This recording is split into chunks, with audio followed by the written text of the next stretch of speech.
Good morning, everybody. Good morning. I think we should start. I hope that load shedding will not hinder us too much today, but I think we can start, and I will have the recording available afterwards for anybody that would still want to have a look later on.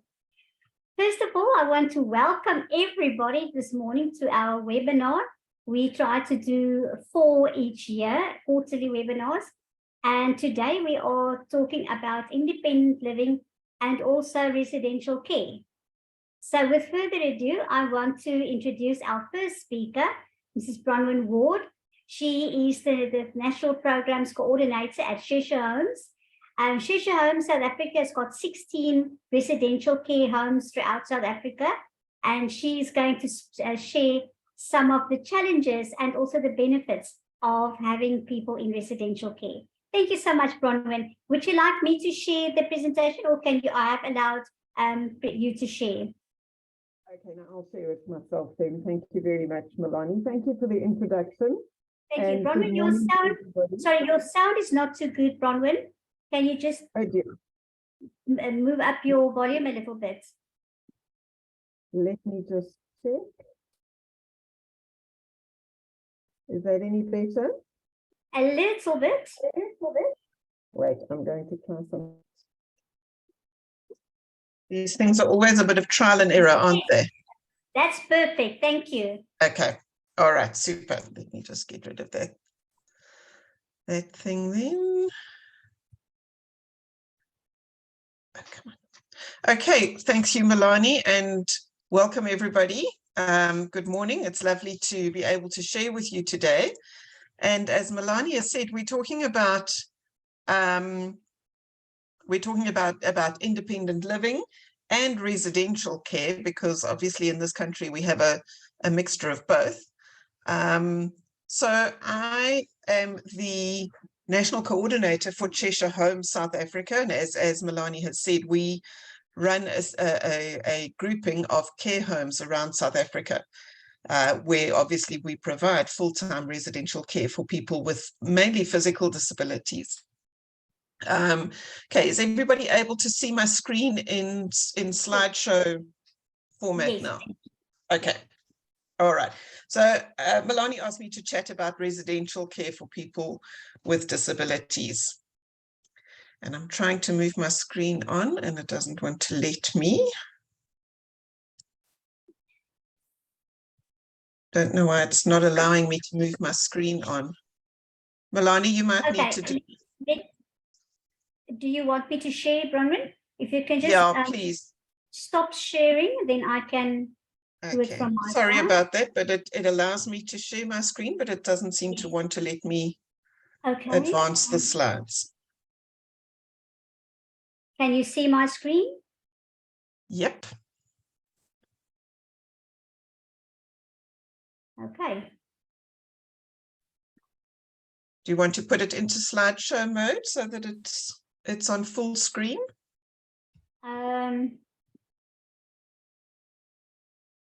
How's that? Can you see? Yeah, that's perfect. Okay, thank you. So many years ago, long before I had even heard of Cheshire Homes South Africa, and I suppose this was really my first introduction to the world of people with physical disabilities. I was involved with a group of volunteers who provided a wheelchair to a young man living in the Zandspruit informal settlement here in Johannesburg. The photograph that's showing on the screen is not of this young man, but it is of a man who is in a wheelchair trying to negotiate his way past a pothole in a dirty and wet road. And I chose this picture because it very much symbolizes or indicates the type of living conditions that this young man lived in. I don't remember his actual name, which is why I've called him Joe.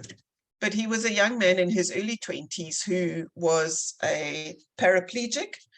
And until he received this wheelchair, was completely bedbound. He lived on a government disability grant, and his elderly mother was his only carer. Because she was caring for him, she wasn't able to work. I don't know whether she received a grant as well, but even if she did, we know that in this country that wouldn't have amounted to an awful lot of money.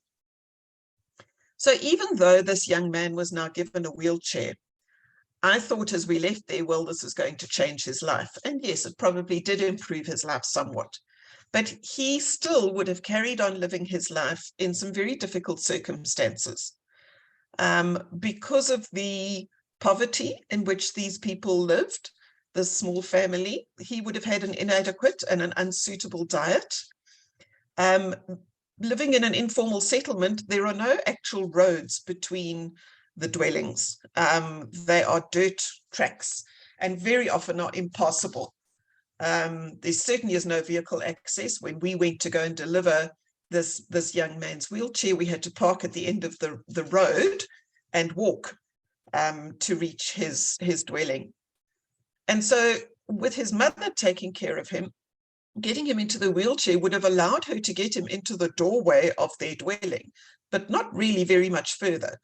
The type of roads that there were outside there were so pitted and uneven that she would have had difficulty maneuvering him through these roads. So I don't know how much freedom the wheelchair really gave him.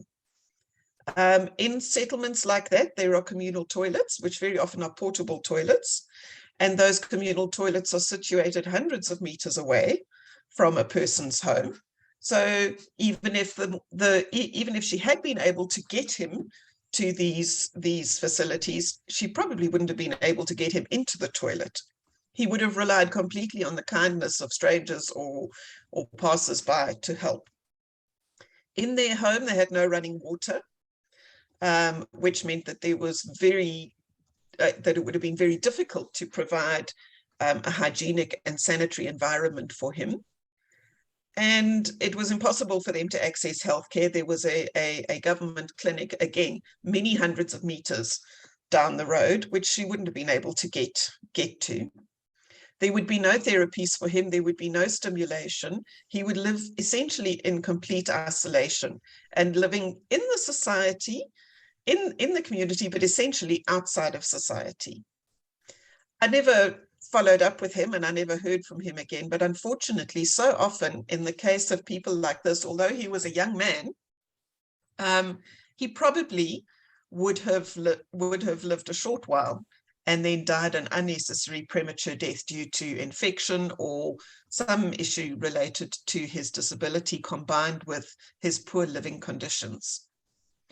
Unfortunately, at the time, I didn't know about Cheshire Homes. Otherwise, I would have suggested that his mother consider moving him into a Cheshire home, because had she done so, his outlook and his life expectancy and expectations could have been very, very different.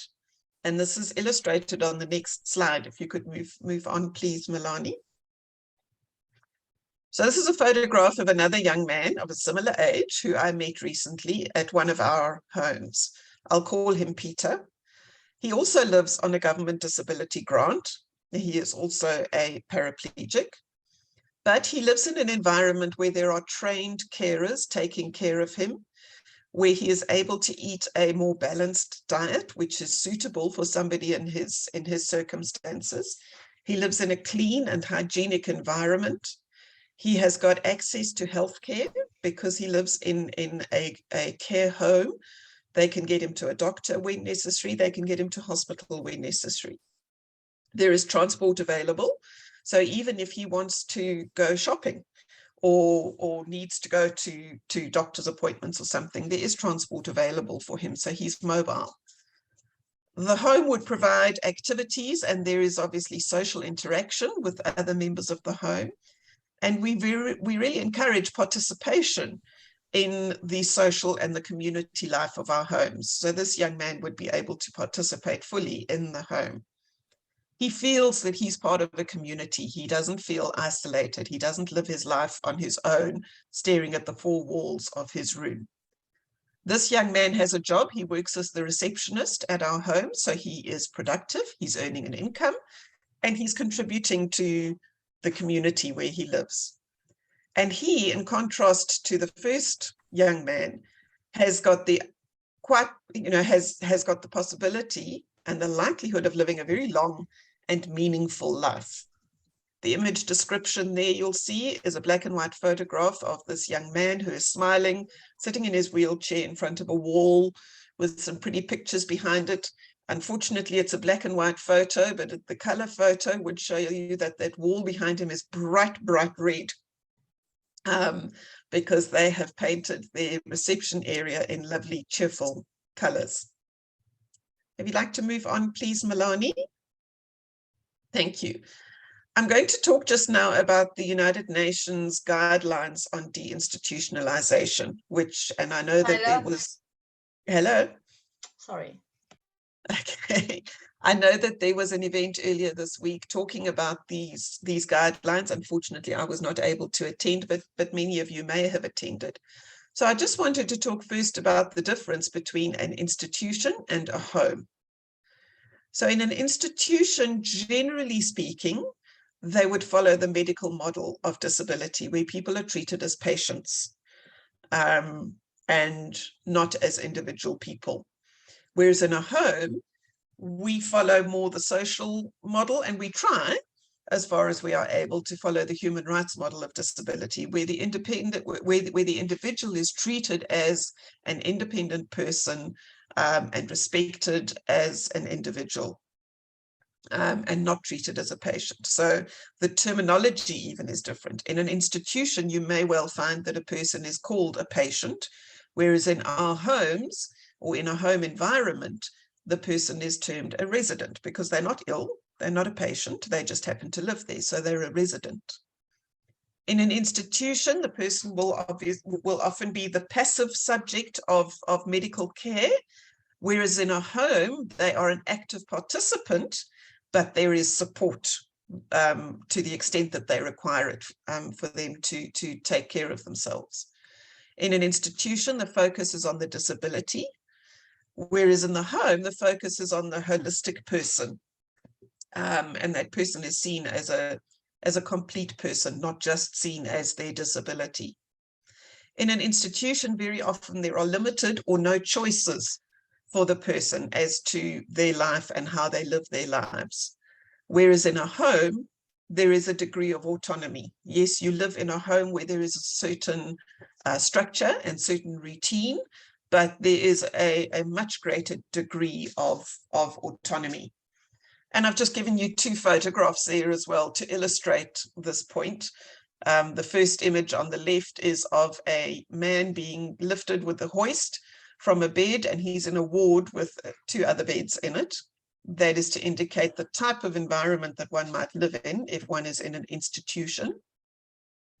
And on the right is a photograph showing an elderly man in his wheelchair being helped up from the wheelchair by a carer, and it looks like they're in an attractive room with a fireplace. So it's a far more homely environment. And I hope that those two pictures would just illustrate the difference. So the United Nations has released their guidelines on deinstitutionalization. And in these guidelines, they focus on a definition of institutionalization that includes obligatory sharing of assistance. So a person doesn't have a choice as to who is going to be their carer or assistant. There is isolation and segregation from the community. There is a lack of... Sorry, can I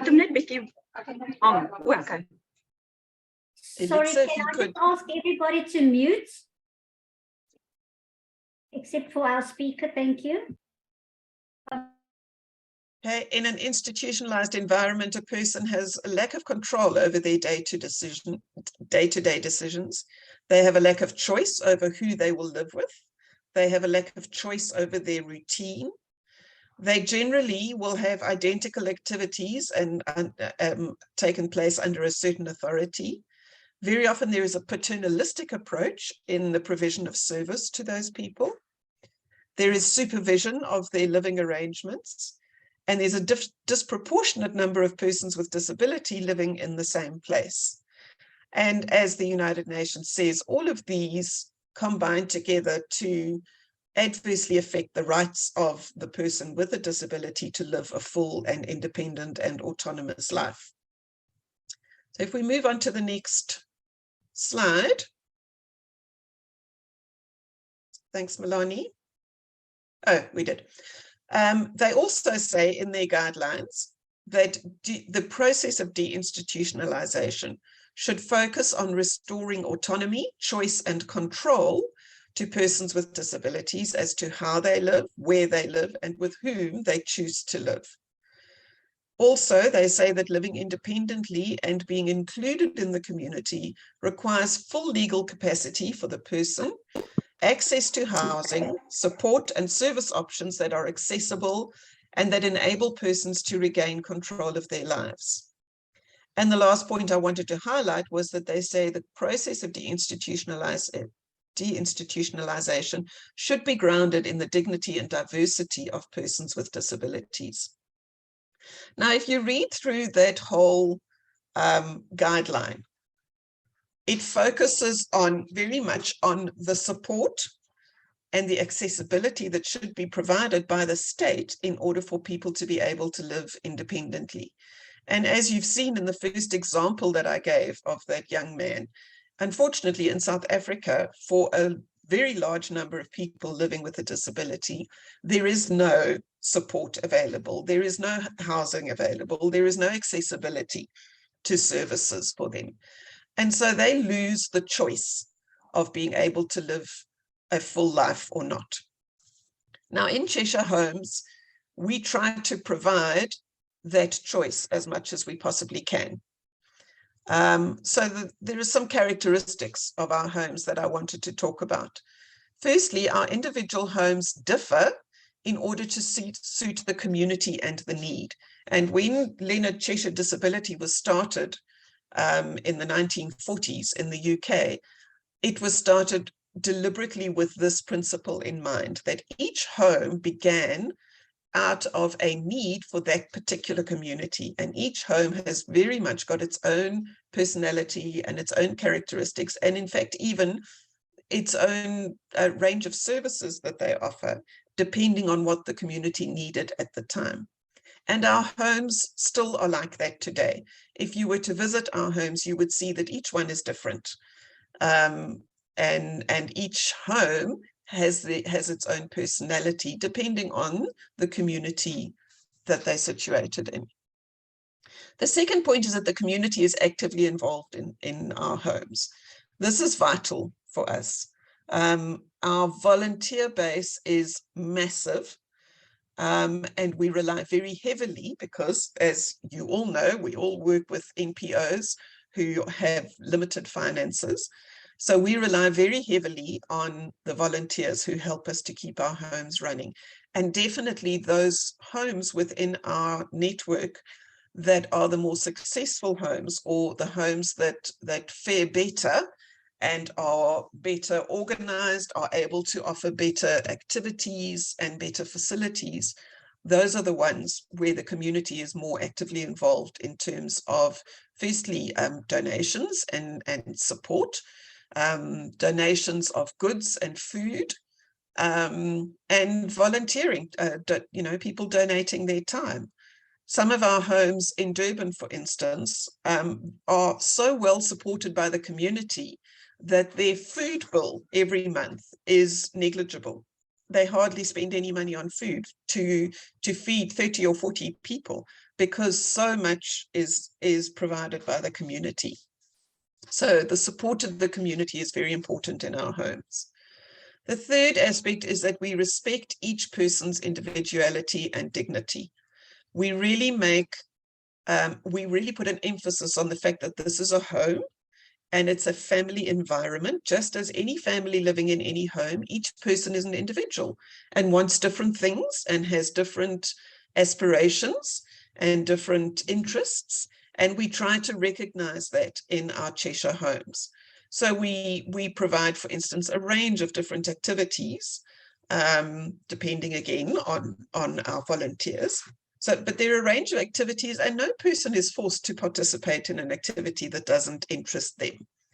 And if a resident says, I'm really interested in something and I would like to introduce it to the home, we try to do that to accommodate everybody's needs and individuality. The fourth aspect is that we focus on empowerment, on promoting independence and the attainment of personal aspirations. In all of our homes, we try to allow and to encourage and to enable our residents to do as much for themselves as they can, to be as independent as they can. The services that we provide and the care that we provide for each individual is based on their own needs. So if somebody is able to dress themselves, wash themselves, and take care of their own personal hygiene, then they do.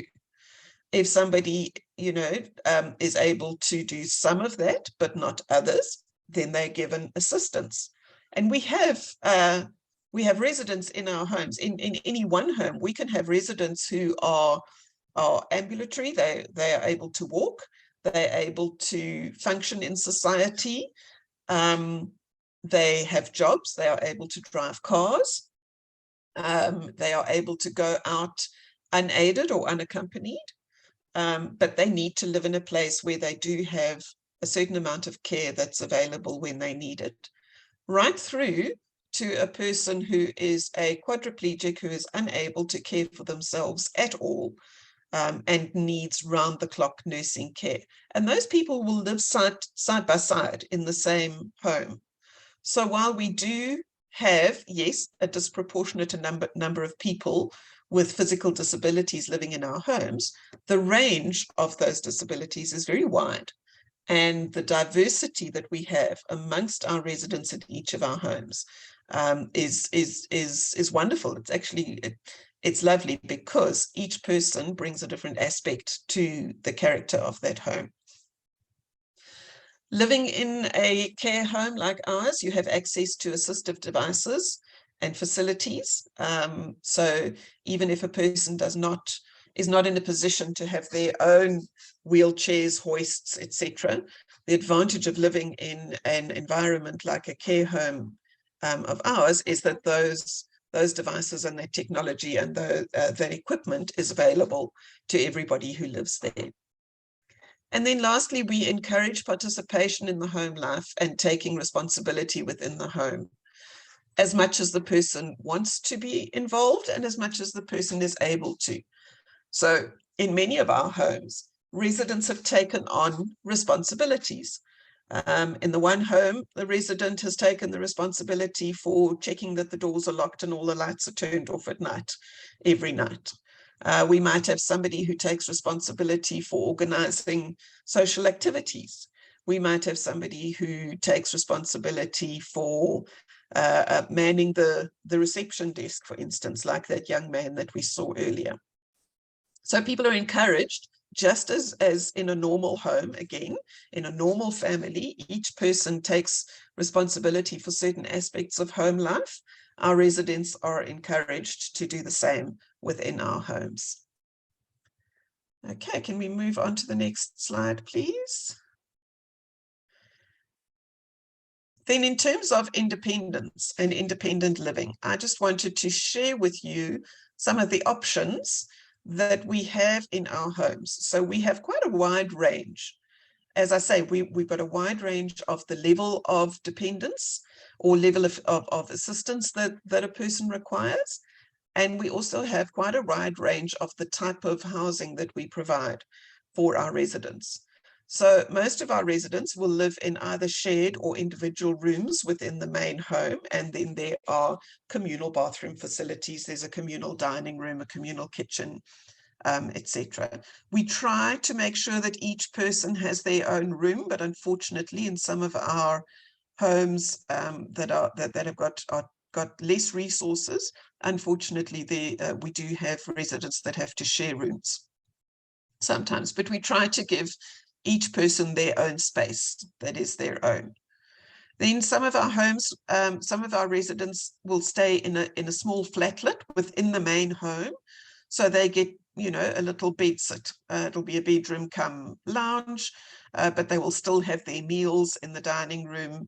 But they've got their own little bathroom, and so that gives them a little bit of independence within the main home.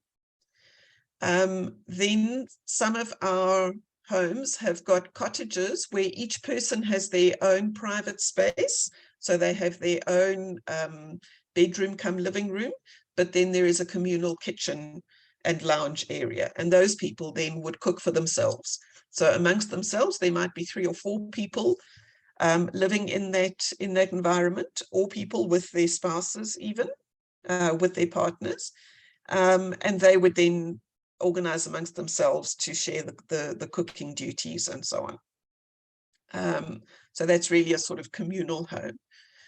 Then we have some homes that have got fully equipped flats on the premises where the people are able to live completely independently, but they need to be on the premises should they require any assistance. And then some of our homes have got completely separate cottages or clusters on the premises for people who are able to live even more independently. Very often those will have a garage or a carport, because very often the people who live in these cottages are able to drive, or they have their families living with them, and they have a vehicle. So there's very often parking facilities as well. So even though there's this wide range of living arrangements within our homes, all of the people living on our premises have got access to the degree of support that they require and to the shared facilities and activities of the home. So we really try to tailor the experience for everybody living in one of our homes to whatever their need is. And as I say, everybody is always invited, whether you live in the main home or whether you live in a separate cottage. You are always allowed and welcomed and encouraged to join in with any activities that go on in the home and to use the facilities of the home. Facilities like some of our homes have swimming pools. Some of our homes have got communal braai areas. Most of our homes have got a gym, or we've jumped to the end. Most of our homes have got a gym, and we do have physios, for instance, who will come to the homes to come and provide physiotherapy for the residents in those gym areas. And so in that way, we try to provide independence within a care home environment. And I know that that's not what the UN envisages when they talk about deinstitutionalization. They don't like the idea of care homes at all. They don't like the idea of group homes. I think that we have to, in my view, we have to understand the guidelines from the United Nations in the South African context. Obviously, our context in South Africa is one where there is widespread poverty, where the infrastructure in the areas where many people live is so poor that anybody with a mobility impairment or a physical disability, or indeed other kind of disability, will experience severe barriers to the kind of services and the kind of lifestyle that we know that they should have. So while living in a care home might not be ideal, we feel that in South Africa, in our environment, very often it is the best option. And the big thing, I think, what it really comes down to is cost, money, because money gives you choice. And I'm sure that others will speak later about this as well, that, unfortunately, very often people don't have any choice but to live in a care home environment. But even those who might have the option to live outside in an independent home, many of them will still choose to live in a care home because of the social interaction that they get, and the home experience that they get there. So thank you for listening, and I wonder if anybody's got any questions or any thoughts they'd like to share. Thank you so much, Bronwyn. This is really informative. I really don't think people are aware of shared homes and the services that you provide, which is excellent. I've been to some of your homes, and I can really say, especially the cottages are absolutely beautiful. The gardens are immaculately maintained. and the people are happy there. That's the most Mm. important thing. They are active and they are very happy there. So yes, please, anybody feel free to ask them questions.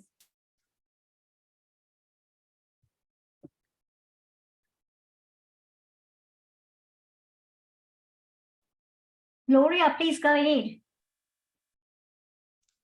Thank you. I just want to first say thank you, Bronwyn. That was most enlightening. I just want to comment that I deal a lot. I'm Gloria from Autism South Africa. I do parent counseling there. I deal a lot with parents looking for residential placement or some form of life care placement.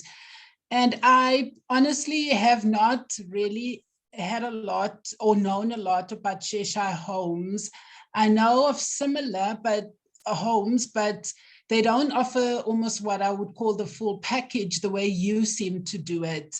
I'm quite interested in understanding the admission processes and how long do they stay there, and that sort of thing, and information I can pass on to parents who inquire about placement like that, and also whereabouts you're situated. But what I really wanted to comment on was the way Cheshire Homes, or the way you've explained it, and how they regard the human aspect. You know, that's so important. People are often just marginalized by virtue of disability, and nobody seems to look beyond that.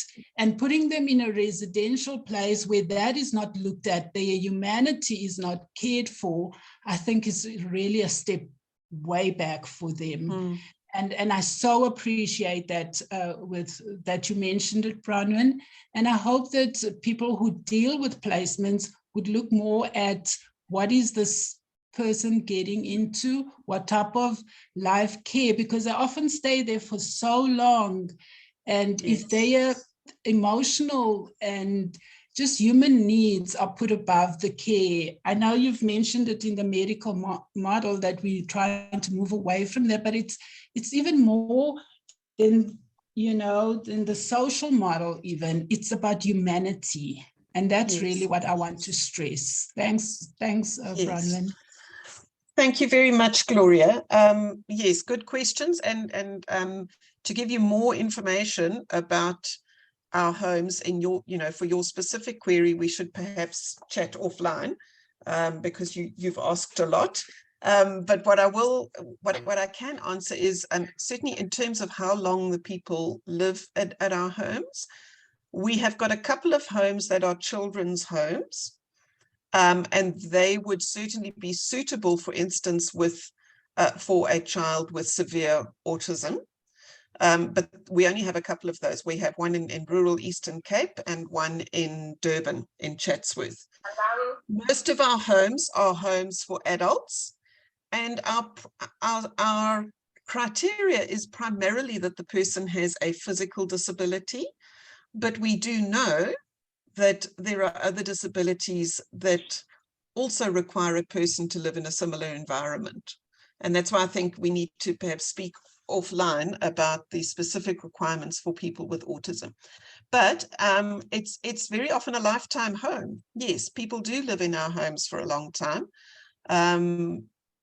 Generally speaking, if an adult comes to live in our home, they will live there for the rest of their lives.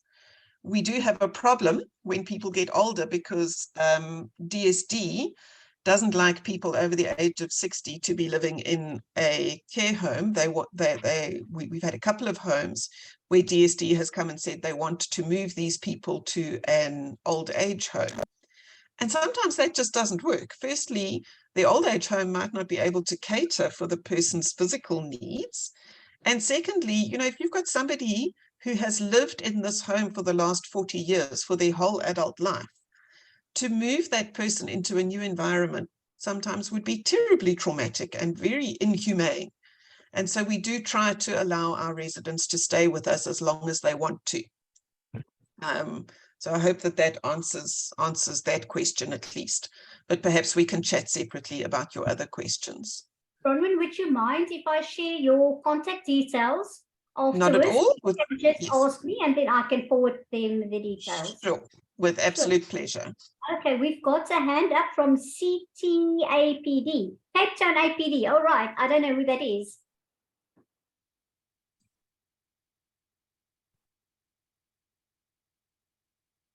Fatima, I Yes. think the previous speaker have actually answered some of my the questions I might have had, but I'm in awe to hear that there are such varieties. Fortunately, I have happened to know Lord Leonard Cheshire. And we have three homes in Cape Town. The Langa home, the Turbo Cheshire home, and the Eric Miles. And he would, before he died, he used to visit, in particularly the Cheshire home in Hanover Park. But the question, what I would like to ask is, I'm amazed to hear that there are different types, like you must make reference of cottages and things like that. You even said couples are allowed to stay there. So I heard earlier that your number will be made available. Yes. So for example, if a couple or a family would want to be part of that home, can they then just move anywhere because anywhere where your homes are, because all your homes are different. Like you said, depending on the community where they live. So the question is, if you feel you want to move or someone wants to move, be it individually or couple or a family, will you allow them to do so? Um, Thank you. so it would depend very much on the area and on the home that you're looking at. So there are a lot of factors that come into play. Our homes charge different rates depending on their facilities. And so it would depend on where the person lives, who you are wanting to live with, the size of the family. You know, obviously, if it's a family with, parents and children, it's very different to just a couple. And it would depend on their affordability. Unfortunately, yes, each of our homes is different. And so not all of our homes offer the same variety. And so, yes, if you were looking for accommodation that would include a family, you would need to get in touch with me and we could try to find where would be a suitable place to place you. Can we go to Susan?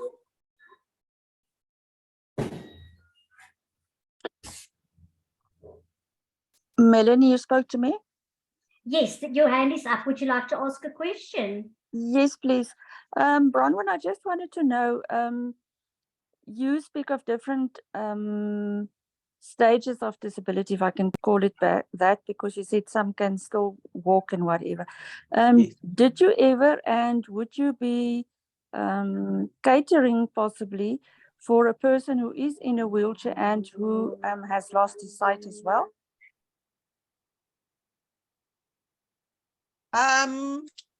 I don't see why not. Susan, yes, as far as I'm concerned, obviously, I'm just trying to, I'm pausing because I'm trying to think if I know of any residents who have lost their sight. And I can't think of any off the top of my head.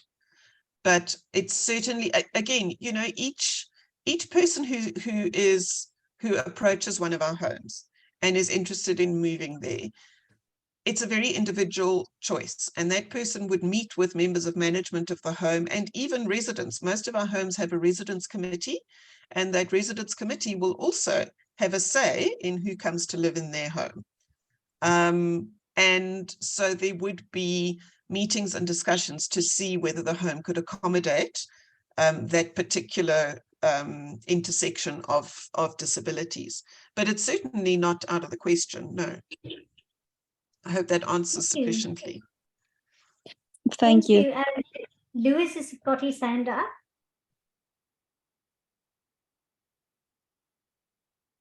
Lewis, would you like to ask a question?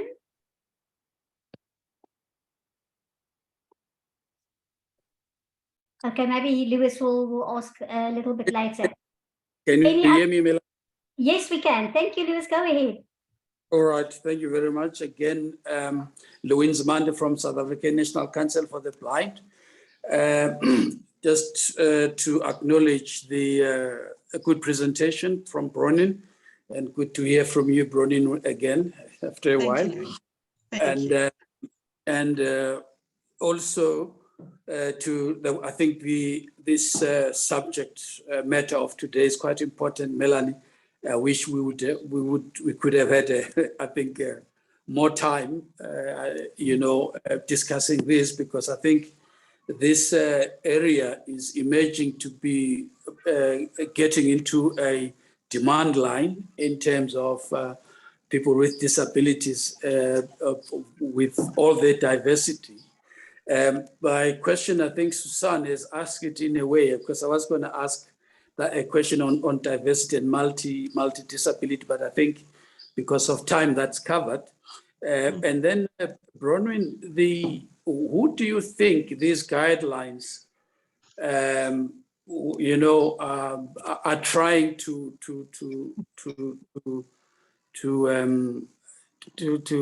do in terms of?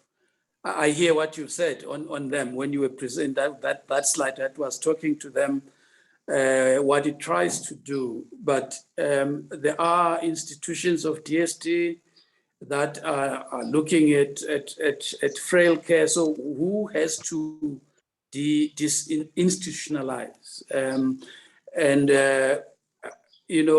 Have they been properly canvassed with the sector in general? It's the first time that I'm hearing. And I just asked to some of my member organizations that have residential care, and whether they are even aware of these guidelines, because there are a lot of issues that we're dealing with there, issues of how do you effect control, what type of environment when you have blind persons in the whole home, living own independently. And if you were to look at the guideline, that's why for me, I want to, from your observation, how and who do you think these are meant for, the guidelines? Thanks, Melanie. Okay, thanks, Louis. The guidelines that were issued by the United Nations, you possibly haven't heard of them, because it's although I think the guidelines were written some time ago, I think they were only formally released earlier. Was it earlier this year or last year? Those guidelines are aimed at the states parties. So this is aimed at states parties to the United Nations Convention on the Rights of Persons with Disabilities. And they are aimed, so the aim of those guidelines is that the state will take measures to implement the kind of support services that would be necessary to achieve that level of deinstitutionalization. It's obviously an aspirational goal. It's something that they want all countries to work towards. And I certainly hope that they will recognize that there are actually, if you look at the guidelines, there are actually very few countries in the world that I can think of who would be able to say that they are even close to achieving that level of independence for all persons with disabilities. I did read that they had done a survey, that they had surveyed people in the disability sector before putting together those guidelines. I don't want to tell a lie about the number of people that they surveyed, but if I'm not mistaken, it was in the hundreds rather than in the thousands. Now, for the United Nations to do a survey and survey only hundreds of people, my first reaction when I read this document was, well, I can guarantee that none of the people they surveyed was living in Africa or in a developing country, because my view is that the goals that they put in those guidelines are completely unreachable certainly for countries within Africa, certainly for countries like even South Africa, and for developing countries. I have colleagues in the UK who work in the disability sector in the UK, and even there, I mean, the United Kingdom is a welfare state, and they provide exceptional services to people with disabilities. And even there, they can't achieve the same level of independence that the UN is talking about in these guidelines. So I think it's something that as members of the disability sector, as members of civil society, we should be looking at, and we should be asking our government the questions of, you know, how far have you got in implementing these guidelines? How close do you think you are? And this is something that we're working on as part of our shadow report to the United Nations on the country, on South Africa's implementation of the CRPD.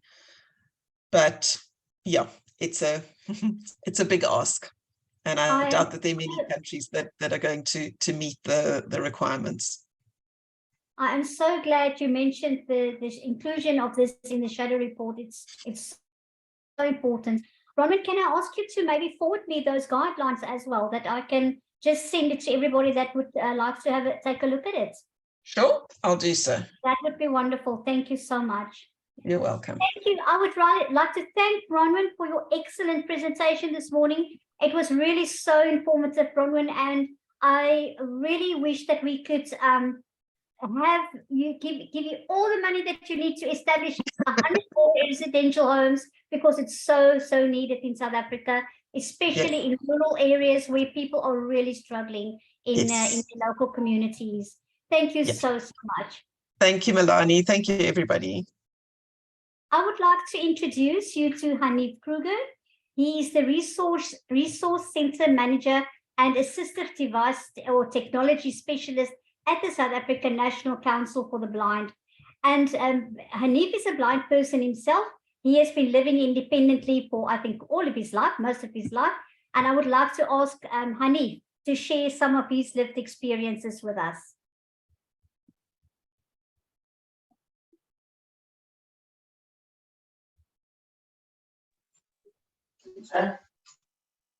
I'm done.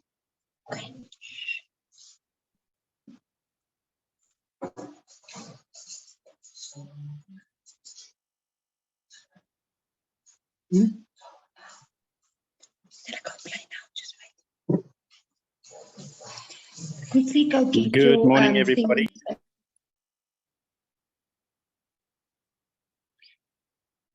Good morning, everyone. Am I audible? Yes, you are. Thank you, Annie. Thank you so much. It's quite scary how when you just announced me, I got kicked off. I'm so sorry. No, that's fine. So my presentation, thank you, Bronwyn, for doing the presentation. I don't have anything else to add. No, I'm just joking. So I'm going to very quickly touch on living independently as a blind person. Now, many of the concepts and the things I think are very much relevant to other disabilities as well. And if you know me at all, you'll know that I believe in propagating and in speaking not just for myself, but trying to be as inclusive as possible. But in this particular instance, I'm just going to talk from my experience and my advices that I can give to other blind and vision impaired persons. Living independently as a blind person can be a challenging but fulfilling journey. It does require determination, courage, and the willingness to adapt to new ways of doing things. However, with the right tools and resources, blind individuals can overcome obstacles and achieve a high level of independence. So in this presentation, we'll just explore of living independent as a blind person, including mobility, communication, household tasks, employment, and social engagement. We'll also just discuss a few resources and technologies while touching on the other items as well. So I think let's first look at what does it really mean to live independently, in this case as a blind person. So for me, living independently as a blind person means being able to carry out day-to-day activities and pursue personal goals without relying on sighted assistance. This includes tasks such as cooking, cleaning, banking, shopping, and traveling, as well as engaging in social and recreational activities. It means having the skills and resources necessary to navigate the physical environment, communicating effectively, and accessing information in alternative formats such as Braille or audio. It also means being able to advocate for oneself and make informed decisions about one's own life. However, living independently doesn't necessarily mean doing everything alone. It often involves building strong support networks and utilizing available resources to achieve one's goals. So how, if you now decide perhaps you are not as independent as you could be, ask yourself, how do I attain this independence as a blind person? So I think, first of all, and this might sound obvious, but I think it's important, developing independent skills, living independence. Sorry? That's fine, Anif, continue. My apologies. All right. Developing independent living skills. So independent living skills such as mobility, organization, self-care, etc. So you could work with a specialist or an organization, maybe a counselor or another professional to develop these skills. The next one is learning to use assistive technologies. So there again, the assistive technologies such as screen readers, Braille displays, and navigational apps can help you to access information and navigate your environment. So you can work there with a technology trainer or another organization that deals with these kind of things. Also, seeking out education and training opportunities, that's also important because that can help you to acquire skills, certifications, accreditations, and improve your employability as a blind person. Build a support network. So that's also critical. Friends, families, disability organizations, they can provide you with emotional support, practical advice, and opportunities for social engagement. You can engage, connect with others as well that had similar experiences and challenges, and seek out mentors and advocates who can help you to navigate the disability landscape. And in advocating for accessibility and inclusion, I think advocacy involves promoting accessibility and inclusion in all areas of life. So this obviously includes education, employment, and social engagement. And you can, in this case, also educate people on your preferences, accommodations, and accessibility, and work to change societal attitudes in practices. So, for example, with the employment and education. So, how do I prepare myself emotionally to become more independent as a blind person? Preparing yourself emotionally to become more independent as a blind person can be challenging, particularly if you have been used to being babied by family or friends. So here's a few steps that you can take to reach this goal. Acknowledge your feelings. It is normal to feel anxious, scared, or overwhelmed when facing new challenges. So acknowledging your feelings will allow you to get some time to process these challenges or these feelings. Set realistic goals. Setting realistic goals can help you to gain confidence and to achieve success. So start with small goals and gradually work your way up to larger ones. Seek support. As we said earlier on in the previous section, seeking support from friends, family, or disability organizations can provide emotional support, practical advice, and opportunities for social engagement. So connecting with others, and this is something, a theme that will keep on reoccurring during the whole process. Develop a positive mindset. So This can help you to overcome obstacles and setbacks, focus on your strengths and abilities, and celebrate your successes along the way, no matter how small they might be. Educate yourself. So educating yourself about blindness, disability rights, and accessible technologies can help you to become more self-sufficient and knowledgeable.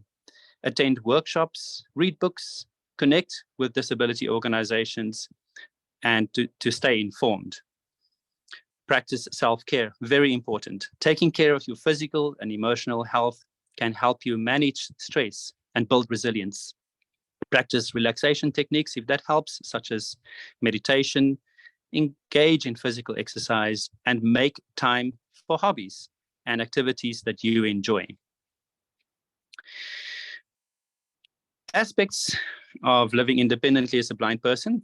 I'm not going to go into too much detail. The first one is mobility. Mobility is one of the key aspects, in my opinion, to live independently as a blind person. Without sight, we rely on others to navigate our immediate environment. So mobility skills, therefore, are critical for blind individuals to be able to move around safely and confidently.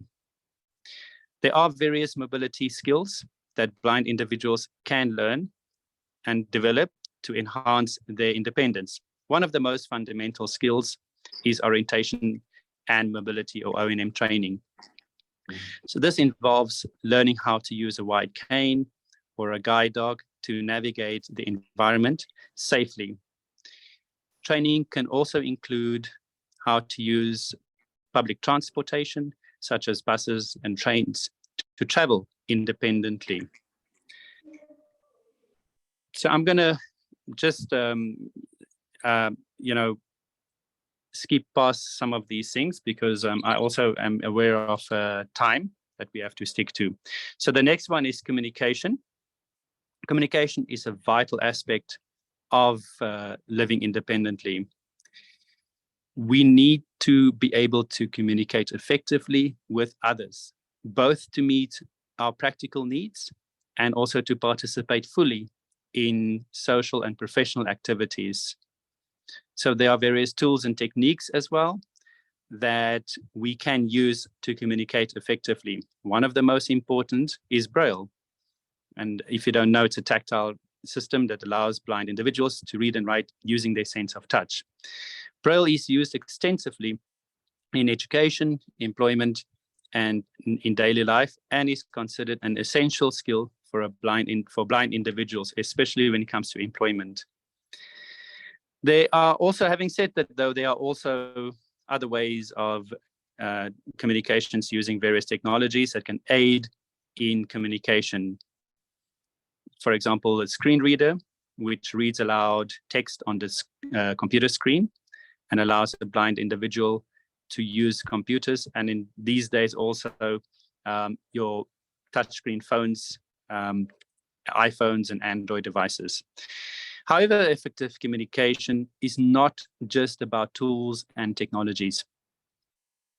We also need to be able to communicate effectively in social and professional situations, as mentioned, and this does require skills such as active listening, assertiveness, and non-verbal communication. We may also need to educate others regarding our needs and preferences, which I touched on earlier as well when we referred to advocacy. Household tasks. So household tasks are very essential for us as blind people if we want to really live independently. So some of these tasks might include cooking, ironing, working with food, cutting, labeling items. So there we would use tactile markers. One could also use skills to sweep, use a vacuum cleaner. So in all these cases, there's adaptation involved. We could we don't necessarily have to buy brand new items or specialized items. My apologies. One can learn to adapt or modify existing items as well. In addition to the organization and adaptation, we can also develop specific skills for performing common house tasks. So there, for example, with cleaning, you might be able to form your own ritual and your own way of doing things with the assistance of either a person or with technology. It is important to note that blind individuals may need additional support and assistance in performing some of these household tasks, particularly if they have additional disabilities or health conditions. So this may involve hiring a personal assistant, or as Bronwyn mentioned also, talking about her presentation, finding an assisted living situation and contacting a home to find out what can be done. Employment is the next thing on the list. So it is a critical aspect of living independently. Blind people have the right to work and contribute to society, just like sighted individuals. And employment can provide financial stability, social connections, and a sense of purpose and fulfillment. However, blind individuals do face additional barriers and challenges in finding and maintaining employment. These may include discriminatory attitudes and practices, lack of accessible technologies and accommodations, and limited access to education and training opportunities. One of the key strategies for blind individuals in finding and maintaining employment is self-advocacy. We need to be able to articulate our needs and preferences, educate employers about their abilities, and advocate for accommodation and accessibility. This may involve contacting disability organizations seeking legal assistance or connecting with other blind individuals who has successfully navigated the employment landscape. Another key strategy for blind individuals finding and maintaining meaningful employment is acquiring the relevant skills and training. Blind individuals may need to acquire specialized skills and certifications, such as Braille literacy, computer programming, or training, orientation and mobility, which we touched on earlier on. It is really important to remember that employment is not just about finding a job, but also about career development and advancement. Blind people need to be able to access training, promotion opportunities, and be evaluated on their skills and performance rather than their disability. Social engagement. So what exactly is social engagement? Social engagement refers to an individual's participation in social and community activities and their ability to build and maintain relationships with others. It is clear from this description that social engagement is a critical aspect of living independently, as any person, I would say. We need to be able to connect with others, build relationships, and participate in social and community activities in order to live a fulfilling or full and satisfying life. However, blind individuals may face additional barriers and challenges in social engagement. These may include isolation, discrimination, lack of accessibility in social and community settings. One of the key strategies for blind individuals when it comes to social engagement is building connections, so networking, building connections with disability organizations. They can also connect with others who share similar experiences and challenges and build support networks that can provide advice, encouragement, and friendship. Blind individuals can also connect, like I said now, with disability organizations and advocacy groups that work to promote accessibility and inclusion in social and community settings. So WhatsApp groups, Facebook groups, physically meeting with people, going out and involving yourself in activities, going to church, or whatever else it is that you wish to go to. The other thing is also participating fully and in things that you like, not just to participate because, you know, it is there for you to participating. So having choice in performing this. So it's not just about participating in these activities, but also about building real relationships and real connections with others. We need to be able to communicate effectively, make new friends, and maintain these relationships over time. This may involve developing social skills, such as, again, active listening, empathy, and assertiveness. So resources and technologies that we have touched on, screen readers, we referred to it previously, Braille displays. These are devices that can translate digital text into Braille, allowing blind and deafblind individuals to read from the computer or to use the other devices and to pursue hobbies, to pursue careers.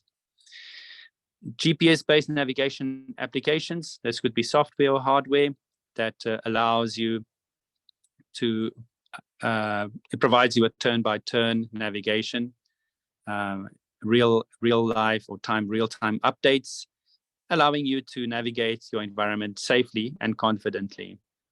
So some of these examples could be Blind Square and Nearby Explorer. Those are two apps that you can find on Android and on Apple's iOS. Tactile markers and labels, we referred to it earlier on when we touched on household tasks.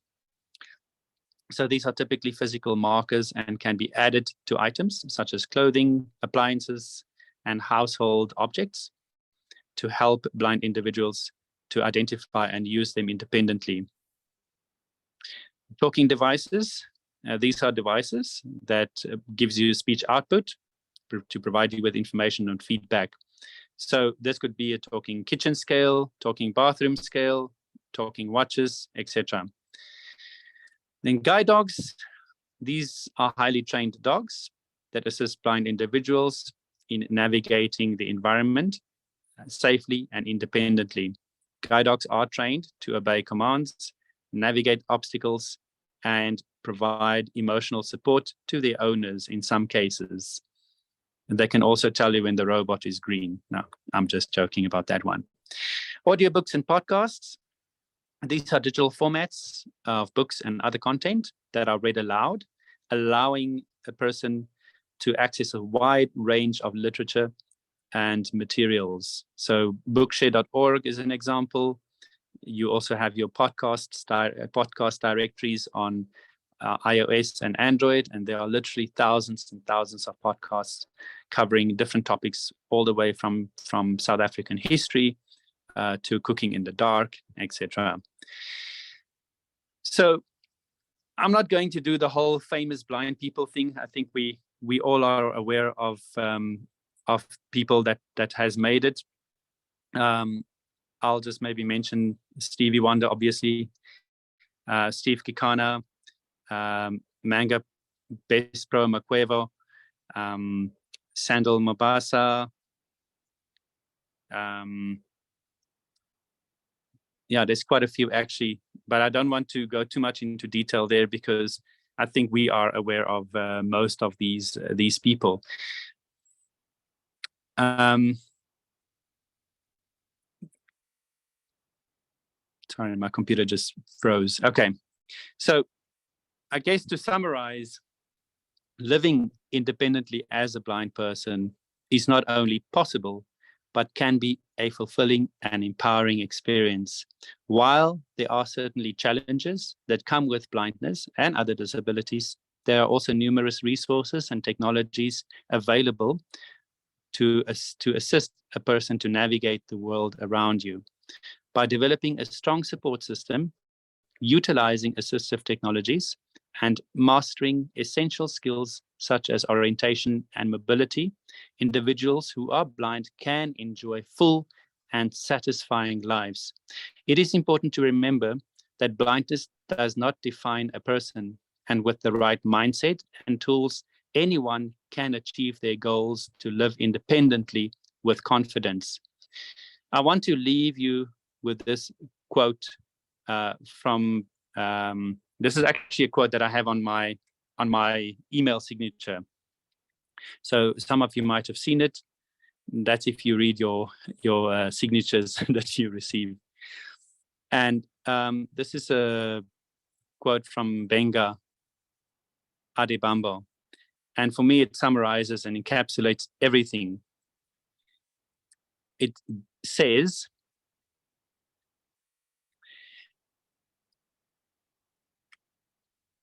in life, being unconscious of your ability is the ultimate disability. With that, I would like to thank Melanie and Sada for having given me this opportunity to talk about attaining or gaining independence and living as a blind person independently, to touch on the few aspects. There are many other people that might have had different experiences, and I would like to just say that I respect their journeys as well. But for me, if there's any questions, please feel free to reach out and engage with us or with organizations or individuals, and love yourself. Be proud of who you are. Thank you. Thank you so much, Hanif. I think this is such a positive a message that you brought across today, and to love yourself and to really celebrate each and every little accomplishment in your life and every success. Thank you so much for sharing your experiences. I am really worried about my computer's battery running out now in load shedding, but let us continue. If you lose me along the way, we will definitely have another session like this and to continue. So our next speaker is Susan van Wyk. She's also a blind person and the manager of the Development and Training Division of Blind SA and the Orientation and Mobility Services, which is so extremely important, especially in the blind sector. So this is especially true for someone that became blind later in life and having to learn how to do everything in a totally new way. I can just imagine how extremely challenging that must be. Thank you so much, Susan. Over to you. Thank you very much, Melanie. I just want to say, I don't know where Honey find the trains you want to use for public transport, but so be it. Right.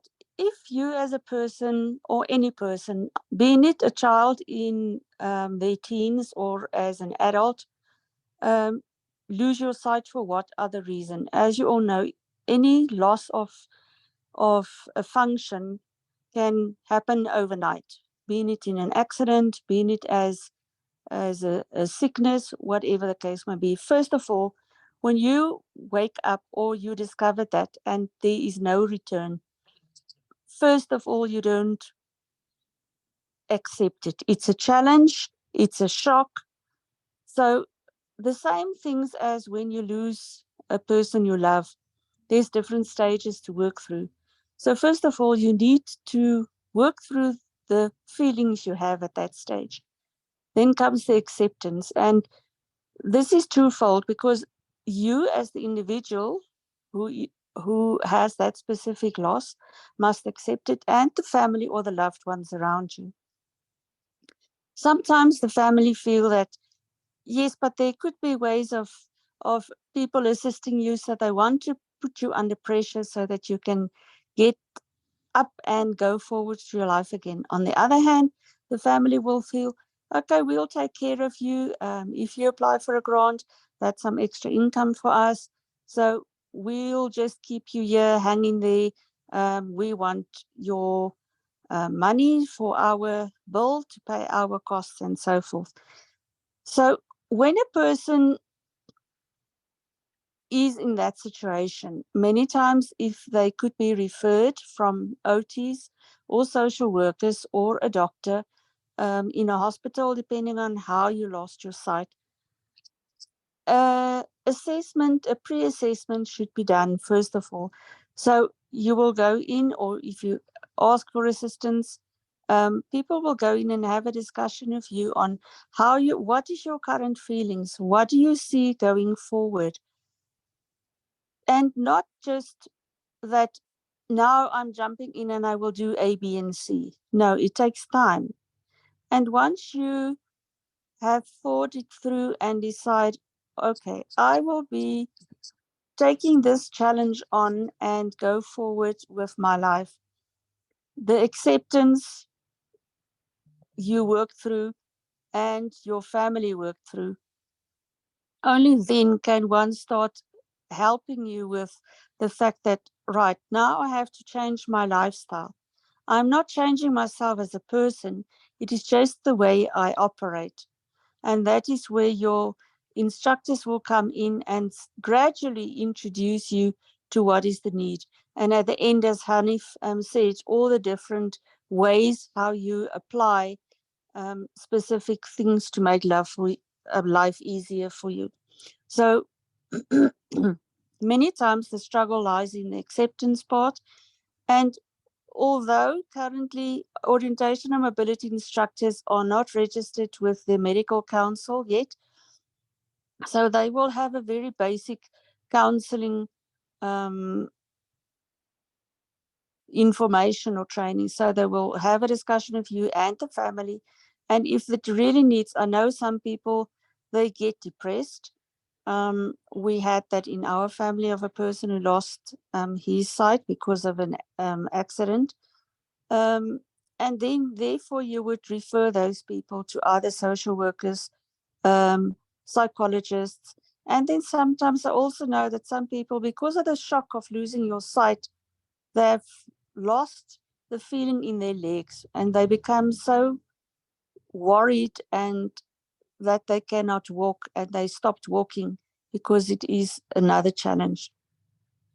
So with the acceptance side, it is a team who will work with that specific person and help him or her to stand up again and start believing in yourself.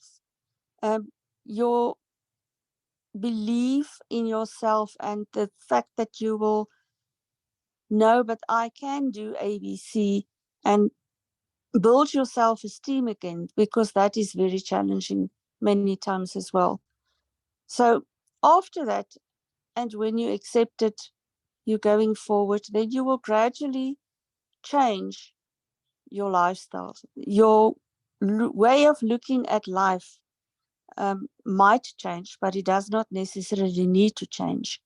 So unfortunately, still many people, even in the social work environment, in the OT environment, does not always have all that knowledge on how to assist.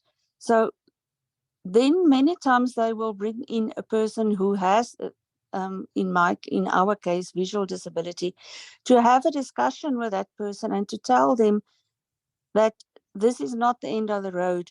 There is life after being blind. And then you will have to sit with that person and discuss and say, okay, what do you want to achieve? What do you think you can still do, or what can't you do?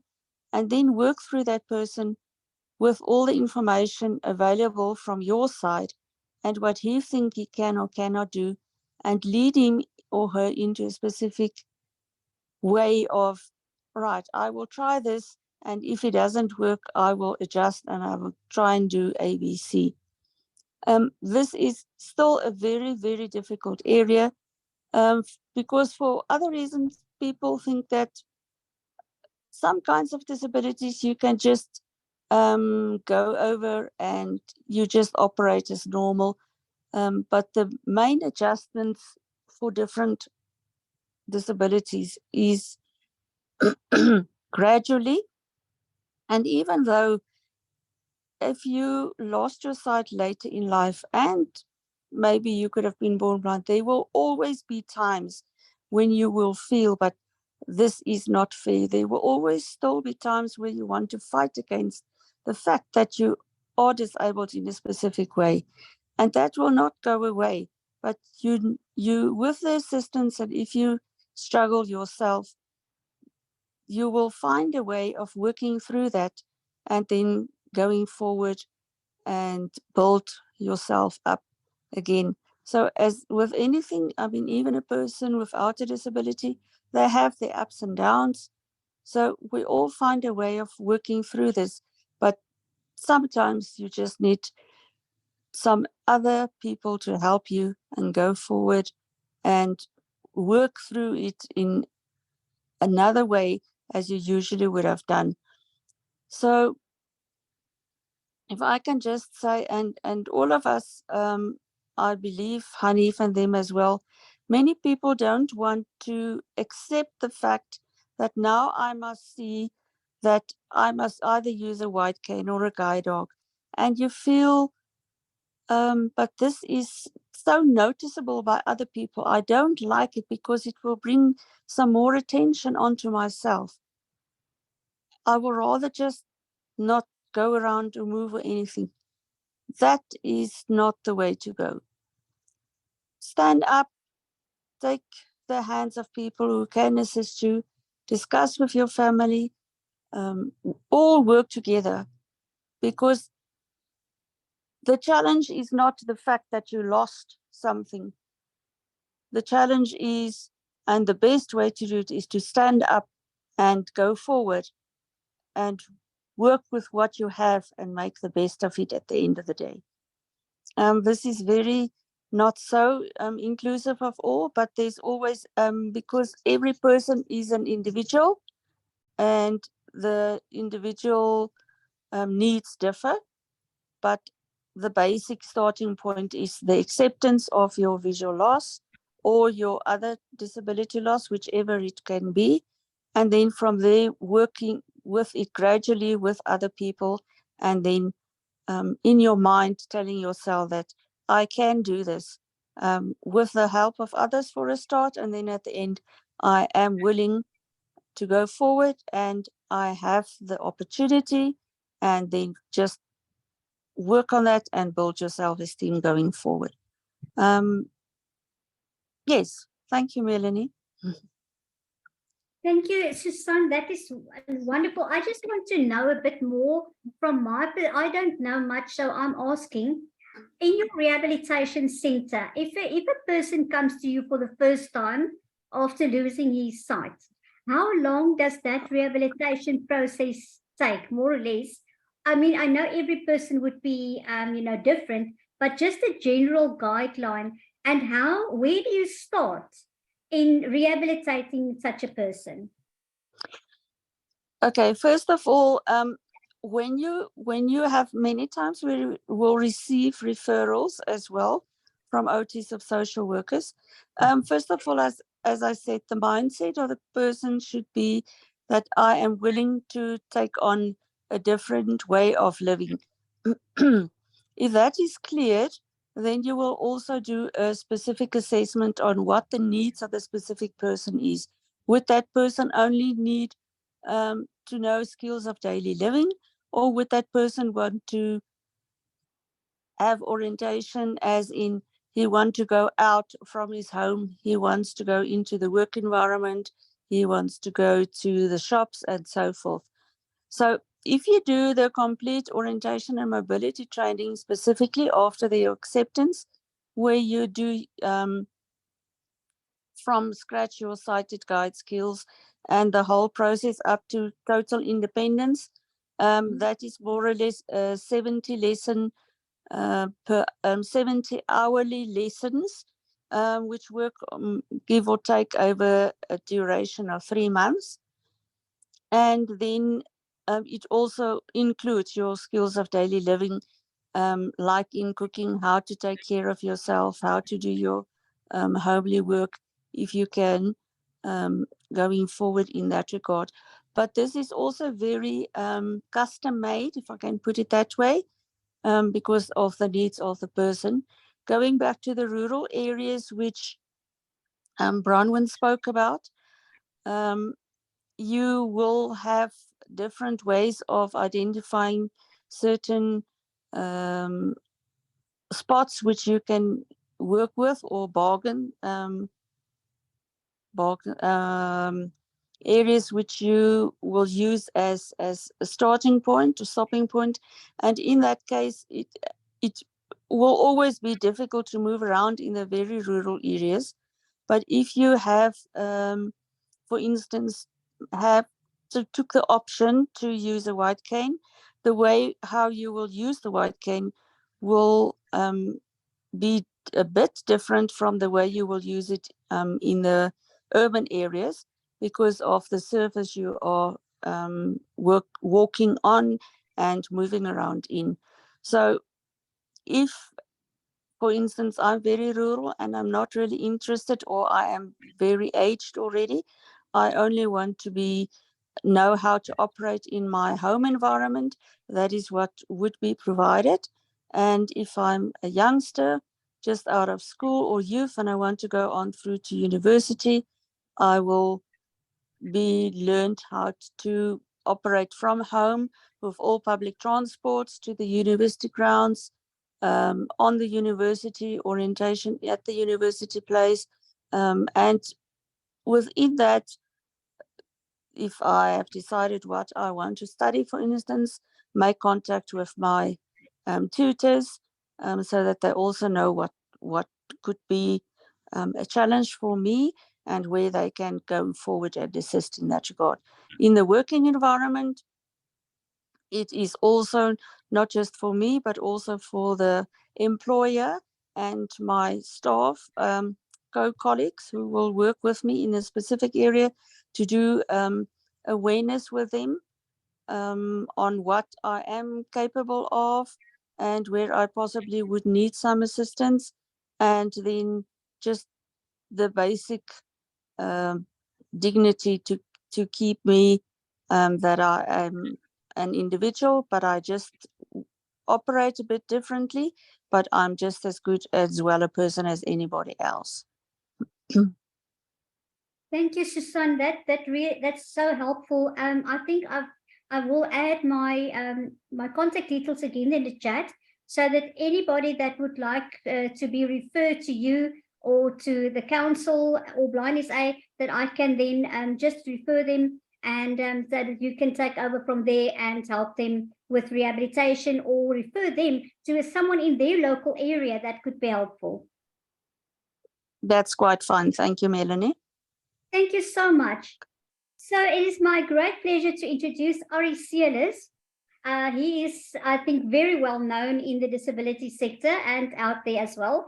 So he's the former CEO of the Quad-Para Association. And although he is now officially retired, we keep him busy at SADA, and he's at the moment our treasurer. Ari became a quadriplegic after a diving accident as a young man, and he has been living independently all his life. Ari, welcome. Thank you so much for sharing your experiences. Good morning, Melanie. Thank you for that introduction, and to the people that are present on this webinar. Baidanki, Sawana, Dumela, good morning, Goeiemorgen. I'm going to speak in English, and if there's anybody in the space where I need to speak a bit slow, if you can please just raise your hand so I can understand that. Alternatively, I'll go at my speed. And I'm going to title my talk this morning, Self-Help Centers, the Good, the Bad, and the Ugly. Now, I'm going to narrate this, a story, but it's a talk infused into a story.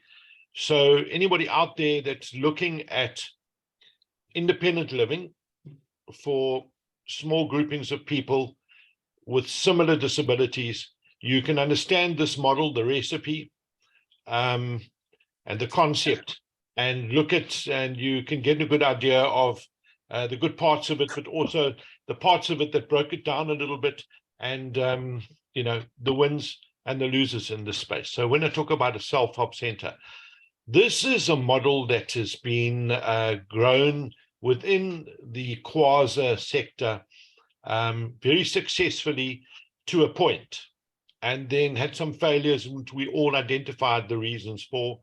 And now if somebody asked us, we want to go ahead and set up another self-help center, what would we do? Is there a manual? Well, there should be a manual. I don't know that there is one now. I think there's one written by one of the self-help centers, but the recipe for one doesn't mean it's the recipe for all.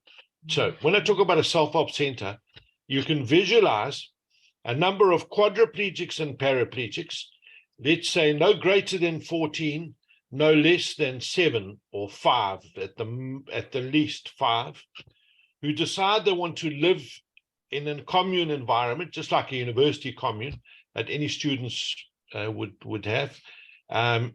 So they in a house that's got X amount of bedrooms that can accommodate them all, hopefully living independently in terms of their own rooms with privacy, or small little units on a plot of land.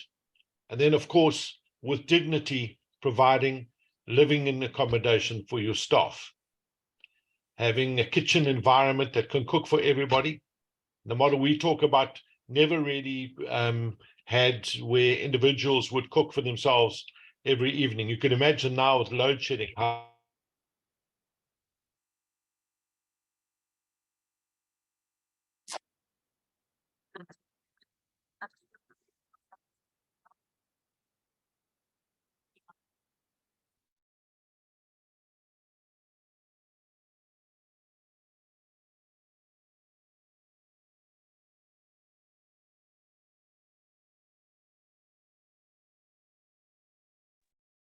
I think we have lost Ori. Let's just give him a minute or two to rejoin.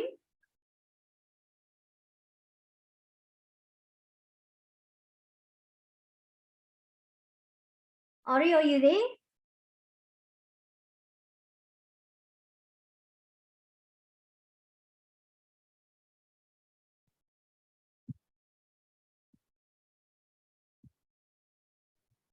He made the mistake of saying the dreaded L word. Yes, yes, we did. I'm sure you will be joining just now again. Just give him a minute or two, people, please.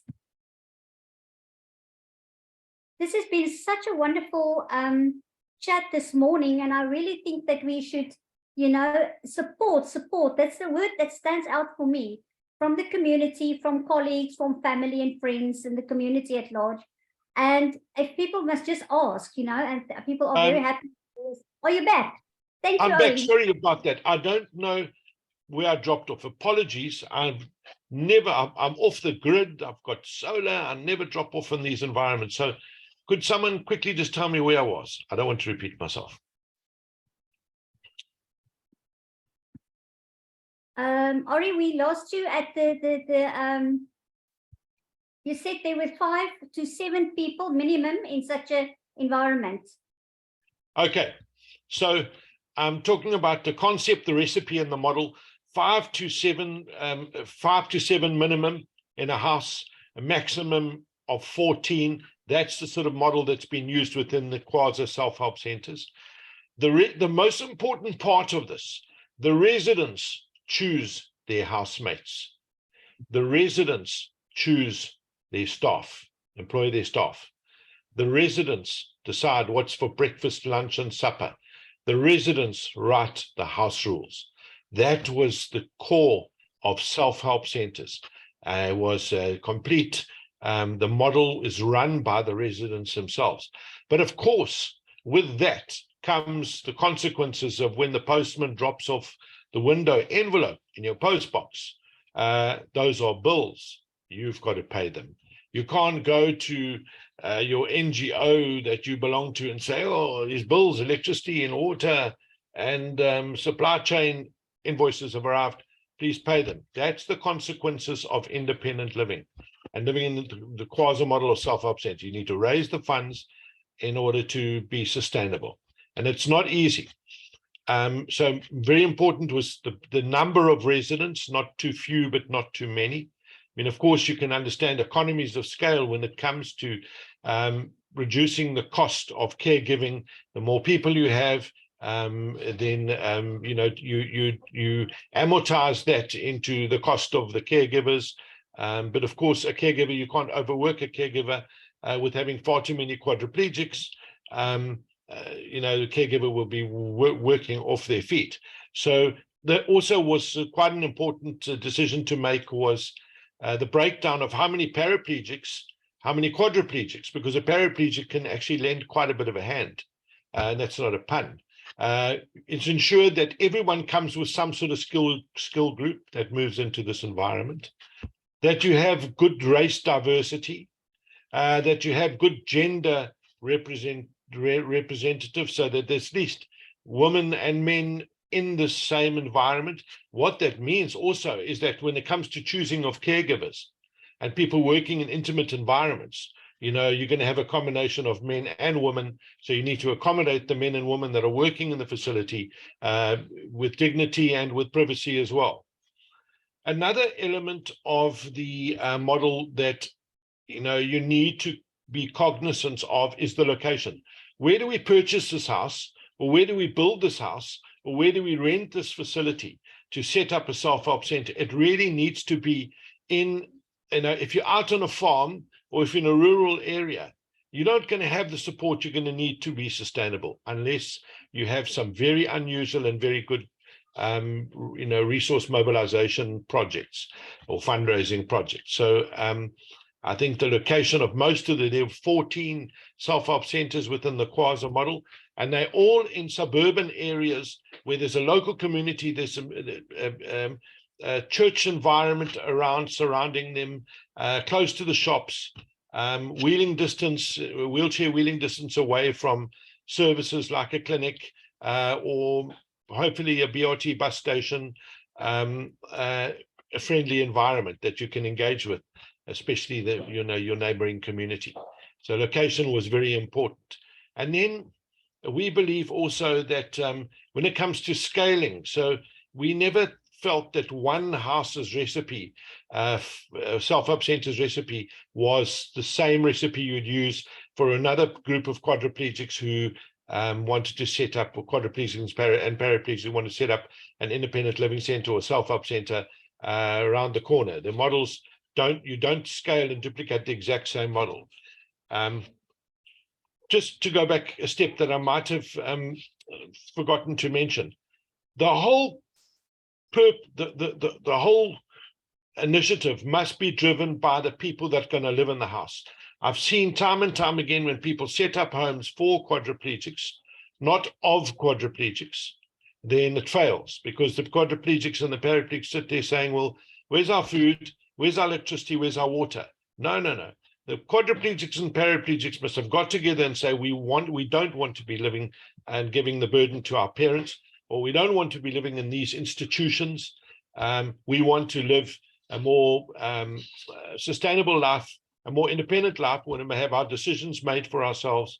And so their will must drive the sustainability of it. The resident combination is important. To give you an example of what I mean by that, I saw some houses and self-help centers that failed because the number of people working outside was different to the number of people who stayed behind in the home and looking after, let's say, the garden function, or running of the kitchen, or running of the laundry. So some of the residents would be responsible for the operational element of the house, and others, and they would be paying a lesser rent, but would be giving sweat equity to the house. And other people would be working outside and earning good salaries, and they would pay a higher percentage of rental.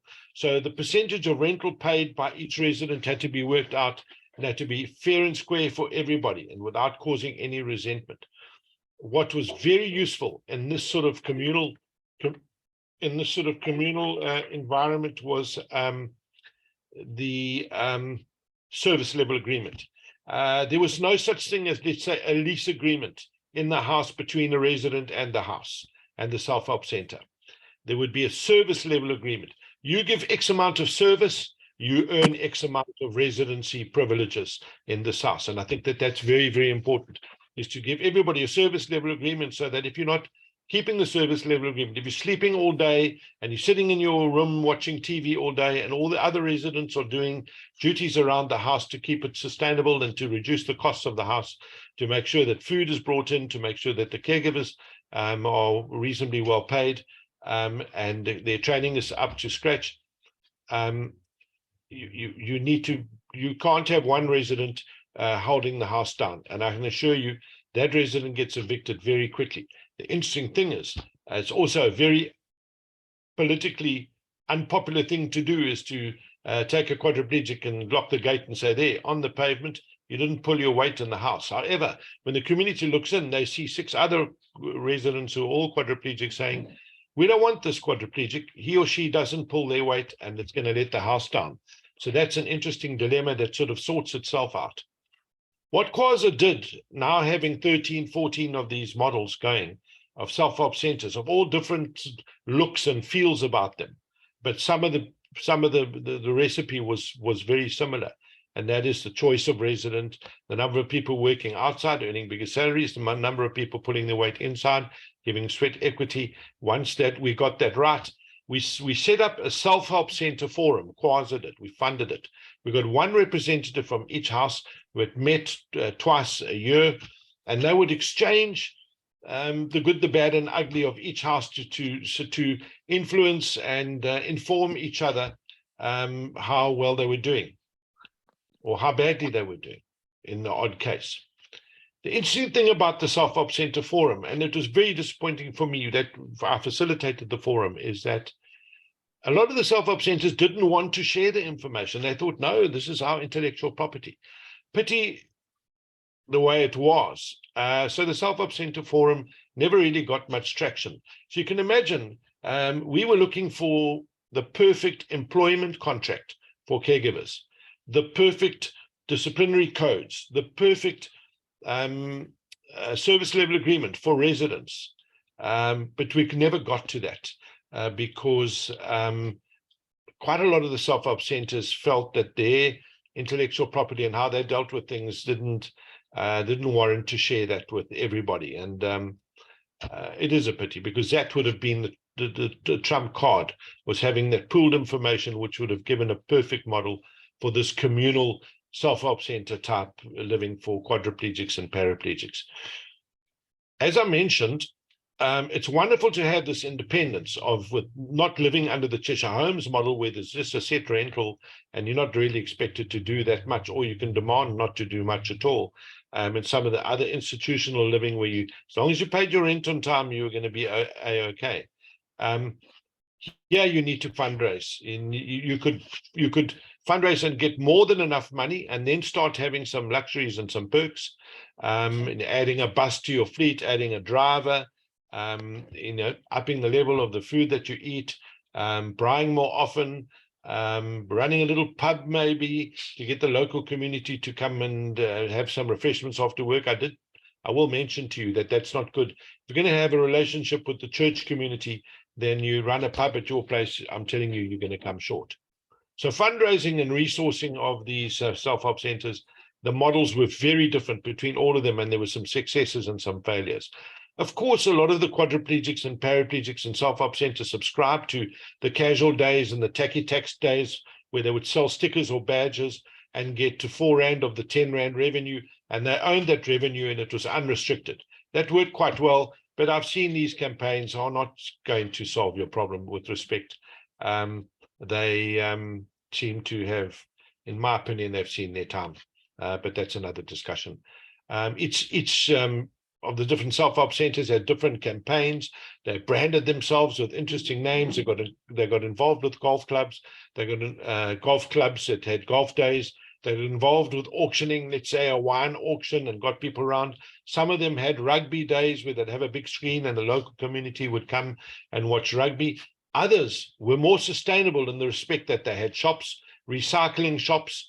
Some of them ran a call center, and that was mainly incoming call center, not so much outgoing call center.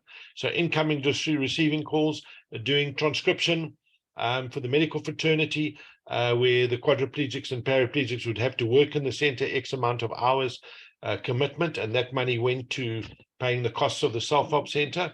And then there was, I think the most successful of all were those that set up a small shop that would get secondhand clothing and books, etc. And they were in the right location. Really, people would donate the stuff for nothing. So if you marked a shirt at R5, that's R5 net profit, not GP. It's a net profit. You see how well these hospice shops do and SPCA shops do, because they get everything donated to them. And so some of the self-help centers went that model and they did quite well.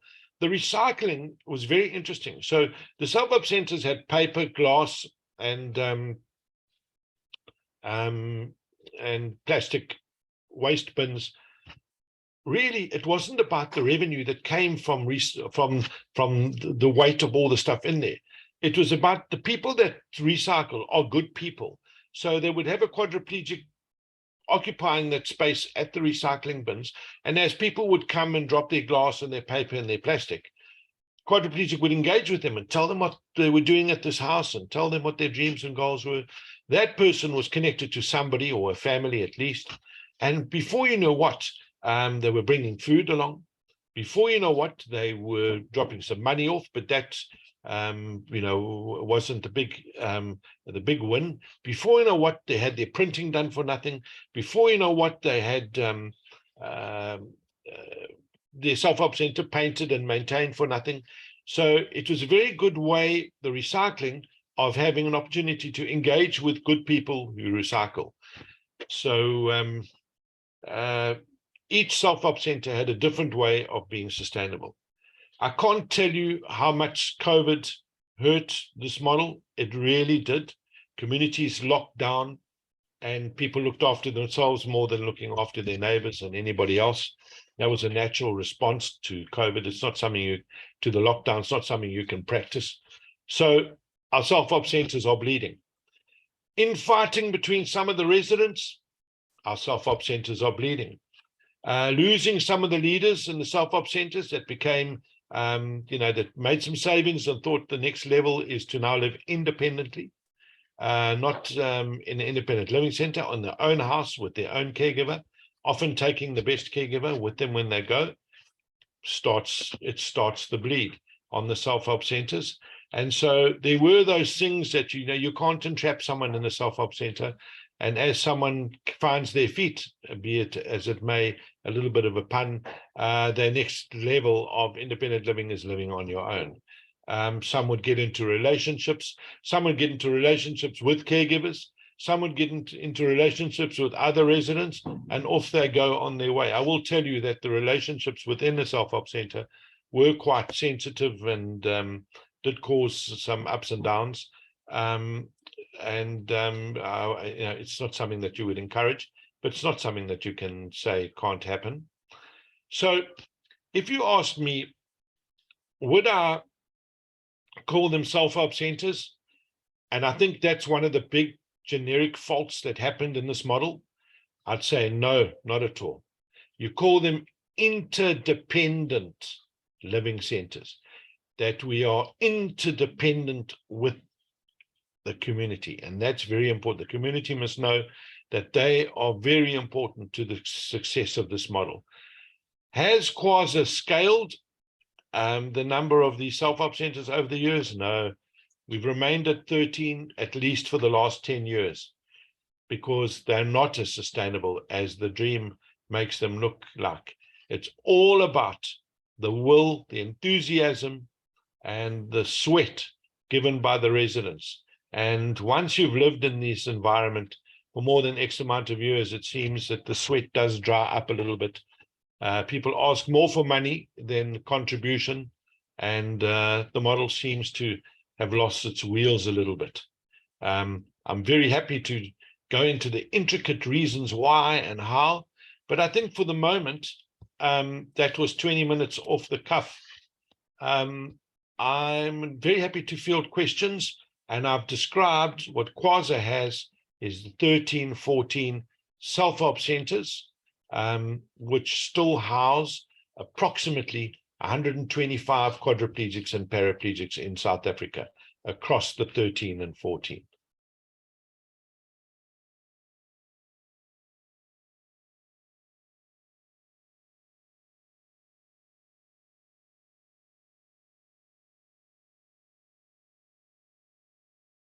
And Sela. Hi, Ari, how are you? Thanks for that very interesting talk. It's a model that Down syndrome South Africa looked at years ago, but we found it to be too costly. But the question I would like to ask is the centers, but now the physical building itself, is it owned by Kwasa or is it owned by the residents? And how did they buy it? Did they like take a loan to buy it, or are they renting the physical building? Very good question. If Kwasa, through its national fundraising campaign, which it had many years ago, Quad Squad Day, we used to own Tacky Tax many, many years ago. That was money raised for this very thing, is to develop self-help centers. Then Kwasa would put the property in their own name, in Kwasa's name. But in fact, the majority of the properties are in the name of that resident's NGO. So each NGO, each house, established its own NGO, so they could get national lottery funding, and they could get funding from the Department of Social Development, and that was a big help. It's in the NGO, and as you become a resident, you become then a member of that NGO. How did they fund it? National lotteries put some funding a few years ago. It's different now with national lotteries. Interesting enough, someone with a lot of money, that being a company maybe, or some individuals, liked the idea of brick and mortar. So they could see, they could have their name, they had naming rights. A couple of them got their naming rights. They could see the center, they could visit the center. It was a tangible thing, and liked the idea of putting a few million aside and helping this group of people.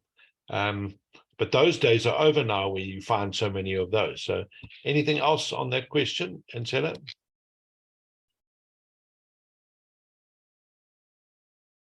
No, thanks, Ari. That answers my question. Thanks a lot. Okay, guys, I see no other questions. I hope this information was useful to some, at least, that are here. And with that, I will say goodbye. I am participating right now in a presidential working group on disability meeting, so I'm going to go back to that. Thanks for the opportunity, and you're welcome to email me any questions on the Kwasa Self-Help Center, Interdependent Living Center model. I'll share that information with pleasure. Thanks, everybody. Thank you very much, Ari. I think we have lost Milani, and she did ask me to end off if that happened. I think we've had a really, really interesting range of speakers today, and speaking on different perspectives of the possibilities of living independently for people with disabilities. The one thing that I particularly picked up that stuck with me from what Hanif said was that living independently doesn't mean doing everything yourself. And I think that is possibly a common misunderstanding. And I think we've learned today from what we've seen of the different types of arrangements and the different types of support that is available for people with disabilities. One can live independently if you are able to get the necessary support to help you to do so. It doesn't mean that you have to live alone, and it doesn't mean that you have to do everything for yourself. So thank you to everybody for your participation. Thank you for joining and for listening. And for those who have asked questions, thank you so much. APD, yes, you've got a hand raised. Good afternoon. Yes, for the sake of my colleagues, we would just like to know, you spoke about quads. So do you cater for all types of quads, or is it just for spinal injuries? And second to that is women, do they have women in the house? And how many? Or it doesn't depend, is it mixed? Thank you. I think that question was for you, Ari. Are you still? No, I think that Ari has left, but I think that I can answer the question. From what I recall, what he said is that they normally try to have a mix of men and women in a home. And they also try to have a mix of, for instance, paraplegics and quadriplegics. So I don't, as to your question of whether they would only cater for people with spinal injuries, I really couldn't answer that. I see that Ari has shared his email address. I would suggest that if you've got a specific question, you contact him. But he did say that they try to create a home in their interdependent communities. They try to create an environment where there is some diversity. So I think that answers some of your questions. Yeah, sorry, sorry, I just want to clarify part of the question. The question was different type of wards. So the understanding is that only if you have spinal injury, and example, would they take a CP quad or any other quad? I'm not talking about paraplegic now, specifically focusing on the quad. Okay, I think that you would need to ask Ari that directly. You would need to email him and ask him that directly. Thank you so much. Okay. All right. We're just about bang on 12 o'clock. Does anybody else have a last minute question?